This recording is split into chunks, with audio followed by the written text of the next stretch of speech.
Hey guys, it's Paradise, and if you're into games where you can get a ton of loot and go on an epic adventure, then we have a treat for you. We have some Borderlands 4 gameplay and something very cool because thanks to 2K, we were able to play Borderlands 4 and we were able to get a rare drop from one of the bosses, making us probably the first people outside of the developers to actually get one.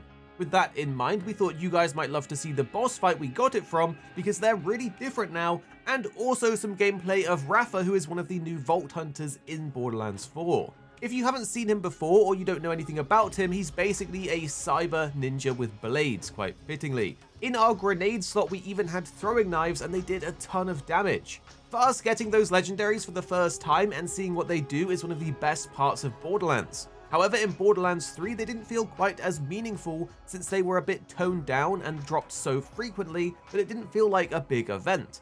However, we're pretty excited heading into Borderlands 4 as the developers have said they're changing that for the game by making legendaries rarer and more impactful. So we went into this one with the goal of farming whatever could drop a legendary, and during one of our boss runs against the Primordial Guardian Inceptus, a massive scorpion and plant hybrid monster, we were able to get the TDR shotgun, the Double-Creme EZ-Blast Husky. This legendary shotgun has a special alt fire effect that creates a turret, which if you know TDR, it is a staple as they have a whole identity of throwing away guns to do quirky things when you reload, like becoming a turret, exploding, or more. For this gun though, instead of just becoming a clone of your current gun, it instead creates a big rocket launcher turret that sticks around for a good amount of time. We tried it out during the fight and it was awesome for extra damage and some crowd control while we focused on landing hits. If we flash back to Borderlands 3, one of the very first legendaries that we had dropped for us was during the pre-release, and that one did something quite similar, turning into a turret, but in that it looked like the actual boss, so it is cool to see the trend is still going. A massive part of Borderlands' weapon system is the randomization, and this is something that most people don't even know exists. The way the system works is very unique compared to other games, as each gun is made up of various components and the game generates them by putting different building blocks together. You can think of it like throwing different types of Lego blocks into a bin and having them randomly fit together for a build to create some crazy things. In Borderlands 4, this has been expanded on with the new weapon licensing system. The weapons now have components from different manufacturers, whereas before it was restricted to manufacturers' parts of the same type. This is huge for Borderlands 4 as some of the best manufacturers have certain identities to their different parts, like one may be more known for elemental damage, another for creating turrets, and another for firing more rapidly. So the new licensing system makes for way more possibilities. For example, we were able to get more Double-Creme EZ-Blast Huskies to drop that didn't come with the standard thrown weapon that shoots until it's out of ammo perk. Instead, it had two other perks, the Jacob licensed perk, which causes projectiles to ricochet on crits, and an MIRV homing mod that makes the weapon home in on enemies and spawn grenades on impact. All in all, it's really cool to see them switch it up with the weapon system, and while we haven't seen anything too crazy at the moment, we can't wait to see what other combinations are possible. Something we have to talk about though is this boss fight, as this is something that did impress us. It actually felt vastly different from a typical Borderlands encounter. The boss moved quicker, had clearer attack phases, and reacted more to what we did. You can tell they have dialed up the gameplay to match the new movement systems. There's definitely a learning curve now. You'll need to dash to dodge grapples and heavy attacks, use gliding and grappling to stay airborne during some more intense phases, and sometimes you need to use the grapple mechanics to expose new weak points for huge damage opportunities. It's a welcome change from the more static, bullet-sponging fights of the older games. Something else that made farming this boss way smoother was the ability to reset the boss directly in-game. You no longer need to mess with save files or revert your progress to get another try.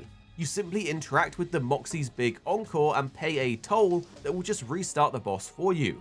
From what we played, it cut down the downtime between runs dramatically, which is great for farming those super rare drops. We only got to play it solo for now, but we're seriously excited to see what the full game has in store, from the weapons to the bosses to the co-op gameplay. With how different the bosses feel thanks to the new movement mechanics, we wanted to give you a full look, so here's the entire boss fight from start to finish.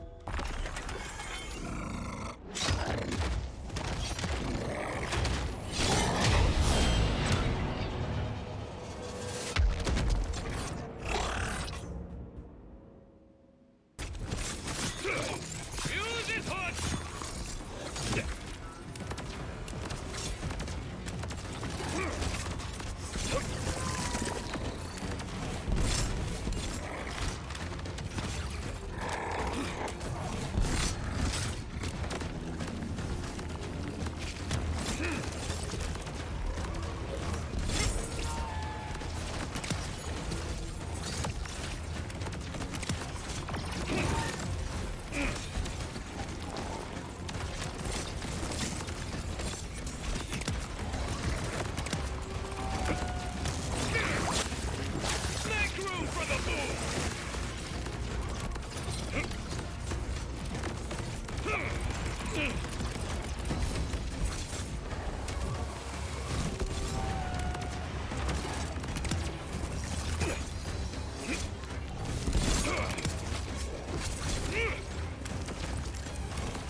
Now, as I recall, I was murderizing something in the vicinity.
Here at Arix Gaming, we're two friends who love to play games. You have me, Paradise, as well as 2-6. Our goal is to keep the videos as concise as possible by cutting out any of the fluff and focusing on what really matters with high quality videos. So make sure you're subscribed down below for more videos on your favorite games coming very, very soon.